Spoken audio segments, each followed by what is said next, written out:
I bid you all good morning, good evening, and good night, wherever you may be watching this transmission. It is I, Mike Martins. We need to do a really quick housing recap before we do trends in the housing market tonight, because there's a lot of things happening, and I'm asking if you guys want to come on live on trends in the housing market.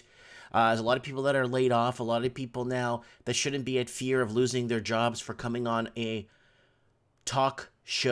live talk show, talking about the housing crisis that's affecting everybody's lives. So if you want to, please add me on Skype, Mike Martins, MikeMartins, 1980. Add me on Skype if you want to come on the show, whether you're in New Zealand, Australia, the United Kingdom, Canada, and the United States. If you want to discuss what's happening and what has happened, transpired in the housing market in your area, I would love to have you on the show and love to discuss your points of views and what's happened and or how it's maybe benefited you in a way. Who knows? So look forward to getting you guys on the show tonight. Trends in the housing market. Now, let's go to article scan here real quick. Guys, don't forget to subscribe to the channel and set your reminders for trends in the housing market for tonight and Mike in the Night on Saturday nights. And that would be like a day ahead in Australia. Now, this is very important because this is all backfiring. A lot of people don't understand this, why their countries are in the position they're in, especially in the Commonwealth, is Canada, Australia, New Zealand, United Kingdom, Western United States, the liberal states. A lot of them worked hard to bring in foreign money, to bring in money to be parked in their countries, basically forcing out the locals that live there so they just can't afford to live. And that's what they've been doing for almost 10 years now. And it's gotten out of control. Now, it's gotten so out of control that now they're so binged on foreign money that it's actually destroying the existing housing market, which is good because you got a lot of sideliners on the side waiting and hoping to come in. So overseas buyers' absence hurts Australian property market, RBA Governor Philip Lowe. So there it is.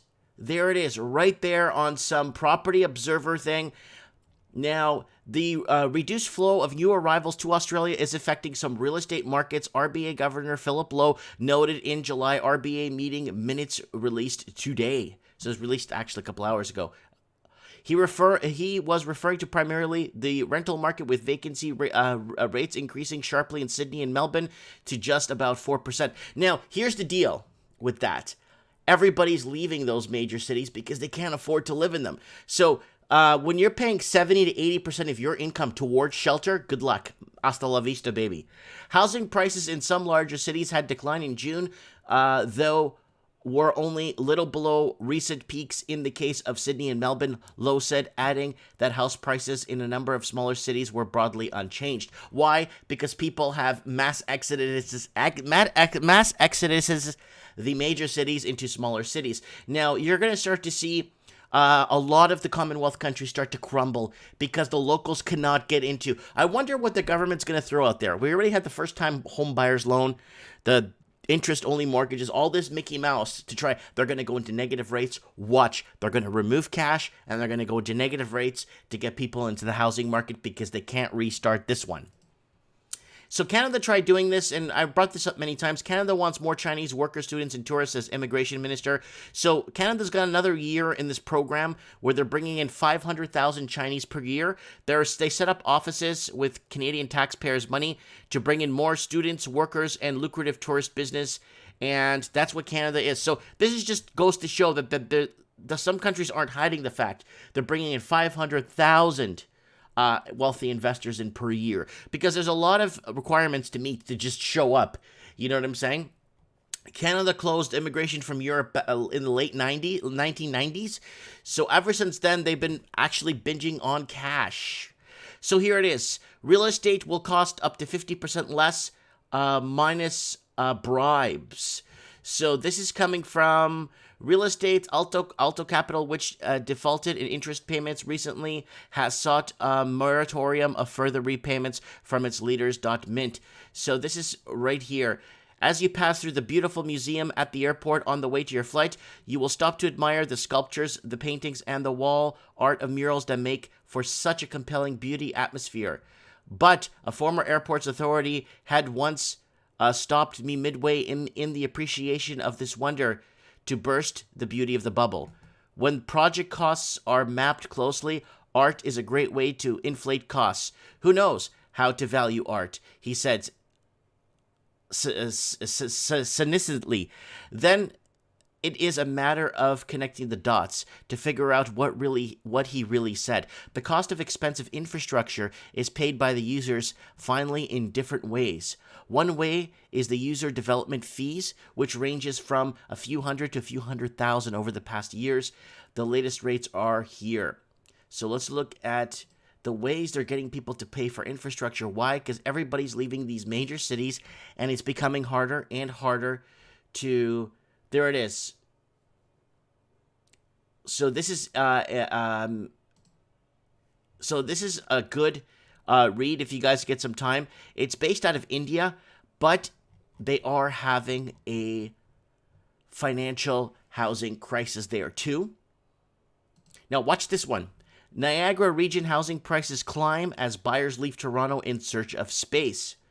So there it is. A lot of people are leaving the city of Toronto. Now, we've been talking about this mass exodus for about 4 years now on the channel. It started in tail end of 2016 when it was just like I left. I left the city of Vancouver myself. I said, I'm not paying $1.8 million to buy myself a home in the city of Vancouver, a teardown. So I left. I bought a house here in the city of Merritt for $260,000, and it has multiple amounts of bedrooms and living rooms and a great spacious, massive backyard. Go check out my channel and see my house. Tons of videos of my house here. I had to leave the city. Prices of newly built homes climbed higher in June. Toronto area home buyers fled the city in favor of wine country. Retirees as well as remote workers have boasted demand for new houses. Now, I've been pushing remote workers to get out of the city. If you're remote, get the hell out of the city. You have no business being in the city. Paying high taxes, absorbent taxes, just to be in a place you could say, oh, I got a gym down the street. Buy a house 3 times the size you're living in right now and put a gym in your own house. I did that here. I have my own gym now. Driving up 1%, the Niagara Home Builders Association said in StatsCan monthly survey of home builders. Toronto's new home prices were steady in June compared to May, but surrounding areas saw a lift with prices rising 0.7%. So that's not going to fly. People right now on these on binge right now are trying to sell, and you're starting to see an oversupply on the markets right now in the east coast of Canada. You're starting to see a small oversupply in Vancouver in condos, and you're seeing it right now in Toronto. People are trying to get the hell out of the cities. Now, if you guys don't mind, if you go back to the channel here, if you type in Exodus, you'll see a lot. Oops, I spelt it wrong. Toronto mass exodus, housing crisis a year ago. Alberta energy crisis mass exodus. Melbourne vacancy rate. I got videos literally going to years and years. Vancouver mass exodus, young families leaving. Mass exodus from your city, housing crisis 2 years ago. Look, I even have Noah here on the mountain. No one saw this video. Like this, have no views. Housing crisis, mass exodus, morning coffee with Mike. So there it is. Like there's so many mass exodus. Look, Seattle heading for fear of crash, mass exodus in Seattle. Seattle housing crash. Seattle's been in this. Seattle's the new Vancouver because a lot of people left. A lot of investors, foreign investors, went to Seattle region and propped up the prices there, and they're blaming it on techies. So there it is. Niagara region housing prices have climbed. Now, this is what happened in Vancouver.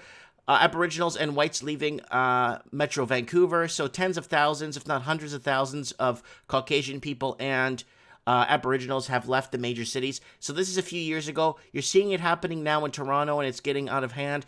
Toronto real estate market hot in Greater Toronto area. So again, outside of the city, the Greater Toronto area. Toronto rent prices just dropped again for the 4th month in a row. While Airbnb is being hit, and you're gonna see Toronto turn into an empty shell, like Sydney and Vancouver and London.